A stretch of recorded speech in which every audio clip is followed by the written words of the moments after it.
A paz do Senhor, meus amados irmãos. Graças a Deus que nos dá vitória por Jesus Cristo. Lição de número 11. A doutrina deve fazer parte do culto. Eu achei muito interessante o texto principal da lição. Está em Colossenses, capítulo 3, verso 16. A palavra de Cristo habite em vós abundantemente, em toda a sabedoria, ensinando-vos e ademostrando-vos uns aos outros, com salmos, hinos e cânticos espirituais, cantando ao Senhor com graça em vosso coração. A liturgia do culto a Deus deve respeitar e estar de acordo às Escrituras. Tem um modelo, tem um padrão. Sim, tem um padrão. O culto a Deus tem um padrão. E aí a gente precisa entender que nós precisamos mostrar a ordem do culto, compreender a diversidade do culto e conscientizar da importância da exposição das Escrituras no culto. Não, é para Deus. Então, se é para Deus, a gente faz da forma que a gente entende. Não. Tem padrão. Deus, ele instituiu o culto. Ele mostrou, quando chama Moisés, mostrando o que ele queria, a qualidade material para o tabernáculo. Então, Deus, ele tem um padrão de culto. Ele coloca, ele disponibiliza para nós como é que ele quer ser adorado. Sim. Então, a gente precisa compreender. Quando Paulo vai escrever para Coríntios, os irmãos sabem, o nosso querido apóstolo Paulo, ele escreve 2 cartas. E a igreja de Coríntios, ele precisava ensinar a igreja sobre alguma situação de liturgia, né? A questão da Santa Ceia, ele vai explicar aquele culto como memorial, como fazer, e por que fazer?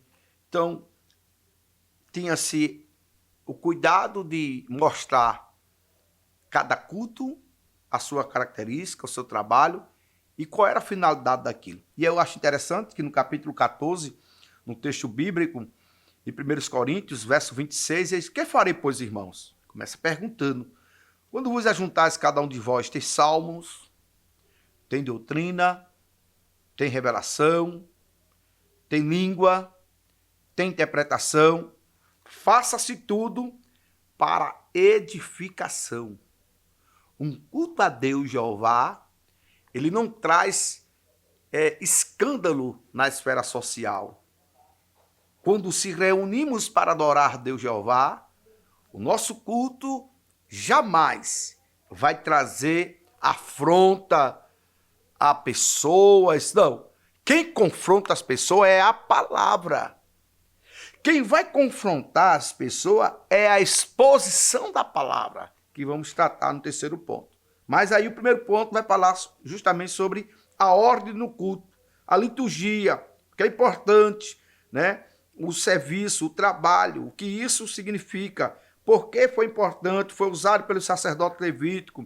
Eles fizeram todo o rito determinado por Deus através de Moisés, não é isso?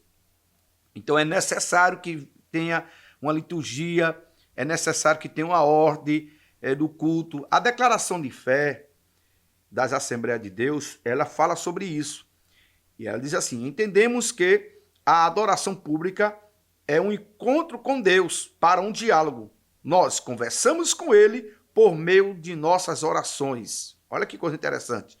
Cântico e oferta é Deus, e Deus fala conosco. Aí nós conversamos por meio das nossas orações, dos nossos cânticos e das nossas ofertas. E aí Deus fala conosco por meio da sua palavra, por pregação, ensino, manifestações dos dons espirituais, ok?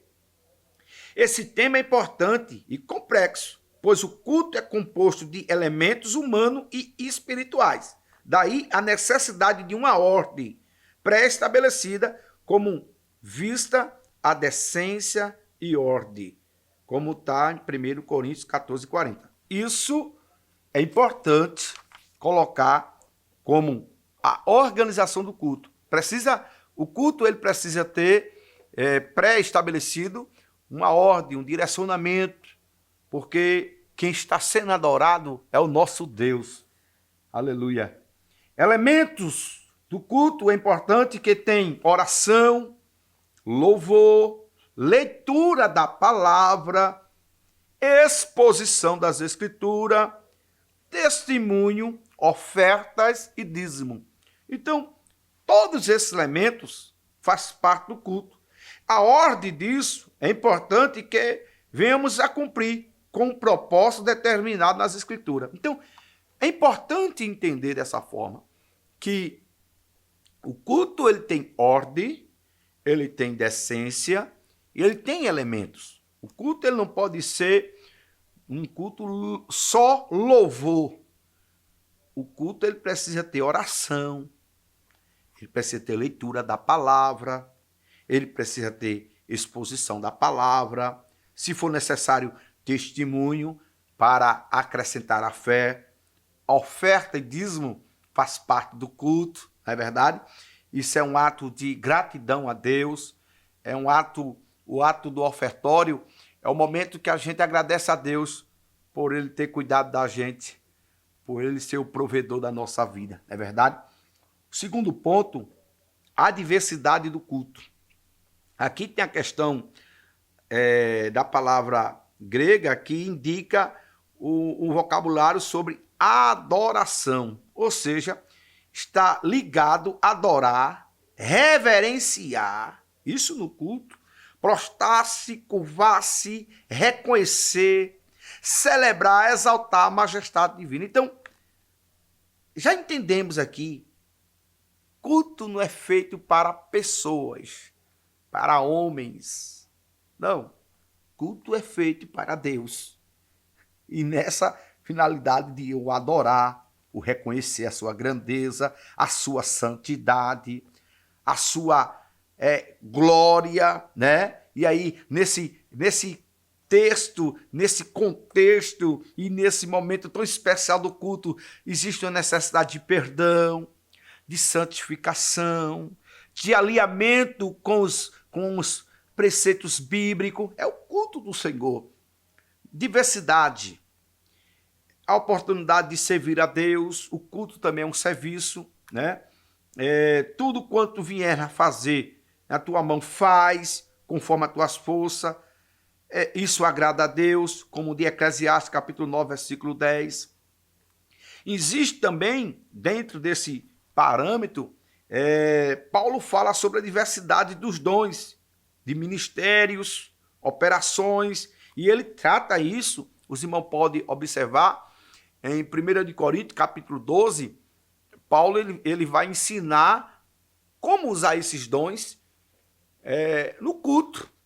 Porque é importante saber que esses elementos do culto, como dons, manifestações espirituais, precisava ser ensinado nos dias de Paulo e também nos dias de hoje.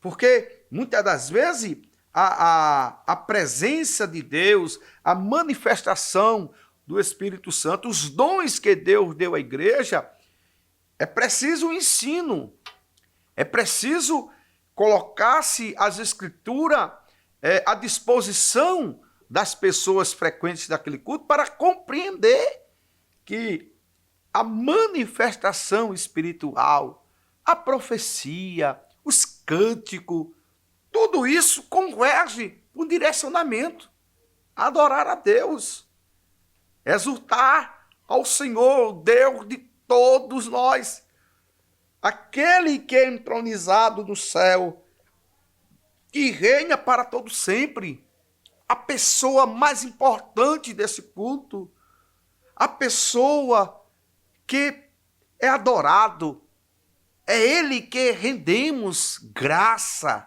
louvor, adoração a Ele, por Ele, para Ele são todas as coisas. Então, Paulo vai ensinar acerca dos dons espirituais, que aí é uma temática, os irmãos podem ler o texto de Coríntios, capítulo 12, na primeira carta de Paulo. A unidade na diversidade, o texto vai falar sobre isso. Um culto universal, Apocalipse 7, 9 e 11. Em breve vai ocorrer o cântico dos remidos, né? Onde prostarão diante de Cristo para adorar e reverenciar. Deus, ele traz para nós a oportunidade, né, de adorar, de bendizer. Deus fez um homem e Deus fez o homem para o adorar, para o exaltar, para engrandecer o seu nome. Foi essa fidelidade que Deus criou o homem conforme a sua imagem e semelhança. Agora Deus também deu ao homem a liberdade dele escolher, não é verdade? Muito bem. Terceiro ponto, a exposição das Escrituras no culto. Expondo as Escrituras. Portanto, a exposição da palavra de Deus deve ser central no culto cristão. Meus irmãos, o culto, ele tem vários elementos. E existe o elemento principal, que é esse terceiro ponto. Exposição da palavra, louvores que pregam a palavra e pregando as Escrituras. É o terceiro ponto, e aí os três subpontos que assim define. A exposição das Escrituras deve ter um lugar de destaque no culto. É interessante, né, que a palavra de Deus, a exposição dessa palavra, ela vai atingir o coração dos crentes. Lucas capítulo 24, versículo 32. Ela converte o perdido. A pregação do evangelho é um instrumento pelo qual Deus decidiu salvar os que crêem. 1 Coríntios 1 e 21. Portanto, a exposição da palavra, ela é a parte principal disto. Na obra Pastor Pentecostal, da CPAD, mostra aqui que a igreja primitiva, principalmente na valorização da pregação e da palavra de Deus, como aquela igreja iniciou, o principal objetivo era a exposição da palavra de Deus. Foi através desse ato que Deus fez com que aquela igreja crescesse. Também podemos fazer o mesmo conosco. A exposição fiel às Escrituras deve ser central no culto genuinamente cristão. Não existe marketing para crescer a igreja. Não existe pessoas que possam dizer assim, não, eu tenho uma estratégia. Não, irmãos. A peça principal da igreja é a exposição da palavra. Quem faz a igreja crescer está escrito. Primeiro, quando Paulo escreve a igreja de Corinto, capítulo 10, um planta, um rega, mas quem faz crescer é Deus. Não existe estratégia de marketing, não existe empresa de marketing para cuidar da imagem para que aquela igreja cresça. Não, quem faz crescer é Deus, irmãos. Exposição da palavra. Que muitas das vezes a exposição da palavra não vai atrair multidões, pessoas, mas vai salvar. Glória a Deus. Porque a palavra de Deus, ela traz para nós a ideia de andar conforme, guiarmos sempre, sermos dirigidos por ela. Então, a exposição da palavra, louvores que pregam as Escrituras, irmãos.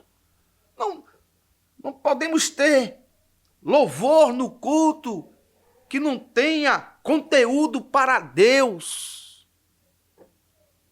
A Ele glória, a Ele louvor para sempre. Os louvores dos nossos cultos precisam ser louvores que sejam centrados na palavra, que vá atrair a presença de Deus, que vá trazer a glória de Deus. Mas esse louvor, ele chega no Santo do Santo quando são louvores cantados, preparados, onde o seu conteúdo não é ataque pessoal, O seu conteúdo não quer falar de A nem de B. Não, o seu conteúdo está expondo Deus, falando da sua grandeza, do resplendor, da sua glória. Esse é o louvor, esta é a característica do louvor a Deus. Glória ao nome de Jesus. E aí, finalizando, pregando as Escrituras. Até aqui a ênfase tem sido sobre o dever de anunciar as Escrituras. Contudo, é preciso destacar o conteúdo de ser anunciado no culto prestado a Deus. Não basta saber o que fazer, é preciso saber como fazer. Jesus ordenou que os seus discípulos pregassem o evangelho a toda criatura. Mateus 16:15. Isso é o texto áureo do evangelista, verdade? Observe que o mestre não só ordenou que pregasse, mas também orientou qual a mensagem que deveria se pregar. A igreja, ela tem uma mensagem para pregar. Portanto, a igreja de Cristo deve expor as Escrituras em seus cultos, permanecendo fiel, certa de que será recompensada. Nós precisamos ter compromisso com a exposição da palavra. A gente não pode abrir mão em um culto da palavra, porque é como se o culto tivesse o seu principal ali e a gente tivesse vários elementos para atribuir, para trazer para o culto. Essa palavra é o conteúdo principal. E essa mensagem precisa estar nos nossos louvores. As Escrituras precisam estar atreladas na exposição, no louvor, nas pregações. Aí, irmãos, se pode contar sonho, revelação, testemunho, sim. Que tudo isso esteja ligado com a palavra. Porque os pré-requisitos de um culto a Deus é um culto que tem primazia pela palavra. O testemunho é importante, mas ele precisa estar respaldado pela palavra. A igreja de Cristo, que iniciou suas atividades ali em Atos Apóstolos, ela foi ensinada pelo apóstolo Paulo em Coríntios, nas cartas pastorais, em o culto a Deus ter prioridade à palavra. Jesus, no seu quase 3 anos de ministério, ele pregou a palavra, ele anunciou a palavra, seja num barquinho, seja na montanha, seja na vigília da noite, pode ser onde ele estivesse. Ele estava anunciando a palavra. Com quem estivesse. Seja para uma multidão que ele acompanhava, seja na casa de Zaqueu. Seja na casa de Nicodemos. Seja em qualquer repartição, independente do público. Mas ele sempre ministrava a palavra, porque a palavra, ela salva. Ela transforma, ela prepara o homem e leva para o céu. Que o nosso culto venha ter o centro, a palavra de Deus. Que Deus abençoe você, meu caro aluno, meu caro professor.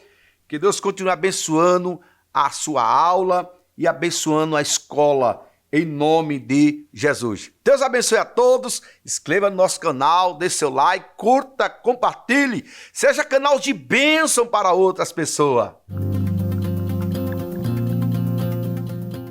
Que o conhecimento é capaz de mudar a vida de quem lê, a gente já sabe. E que livro você pode comprar em qualquer livraria.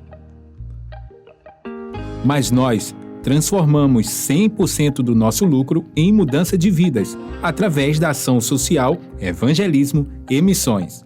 Ao adquirir qualquer um de nossos produtos, seja presencial ou à distância, você está investindo em alguém.